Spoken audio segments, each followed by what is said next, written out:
I'm Natalie Dawson. I'm from Voices. For the Dawson family,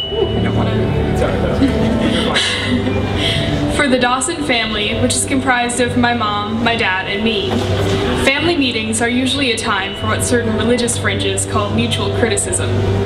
So when my mother called me out of my room one Saturday during the 7th grade, I prepared arguments in my head as I trudged into the living room. But when I looked at my mother's face, I didn't see disappointment. Instead, my mother announced that she'd gotten a call from the Tucson Avian Rescue and Adoption Foundation, TARA.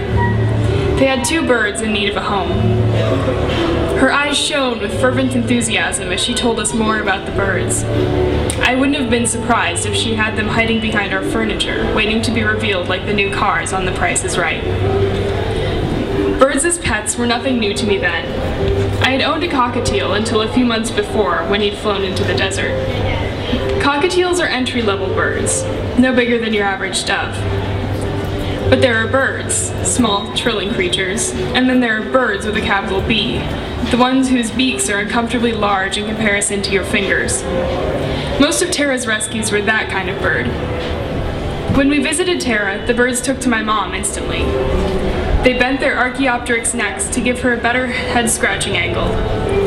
I, on the other hand, was terrified of them. I was 12 years old, and already intimidated by the world around me. On weekends, I sat in my room reading Harry Potter and listening to Simon and Garfunkel. Reality was not for me. Neither, I thought, were the parrots. The birds' eyes and their slow calculated movements made me uncomfortable. As I saw it, millions of years of evolution had given these creatures some preternatural power to know me inside and out. I didn't like it. I didn't even know myself that well. But Tara convinced my parents, and after a parrot care class and a home inspection, we were in the avian business. The first bird we fostered was a cockatoo, whose chest and back were plucked almost bare. She'd been taken from the Indonesian jungle and plucked out her own feathers in distress. She was named Mumu. Our next rescue, Bunny, had clean white feathers he had shredded until he looked like a mass of cheap confetti. I looked into his fearful, protuberant eyes and felt like we knew each other. Now I pass Bunny and Mumu every morning on my way to the kitchen. Bunny greets me with an exuberant "Hi!" A few months after we brought Bunny and Mumu home, we were reunited with my errant cockatiel. Then came 6 others from Tara. The constant bird chatter makes our house sound like a rainforest cafe, minus the mechanical orangutans.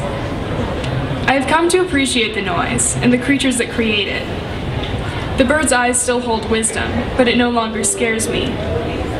Their scrutiny has encouraged my own. Their resilience has inspired mine. Our rescued birds have stories I will never understand. Evolution really has given them power. To trust immeasurably, to contemplate with precision. They weren't built for a caged world.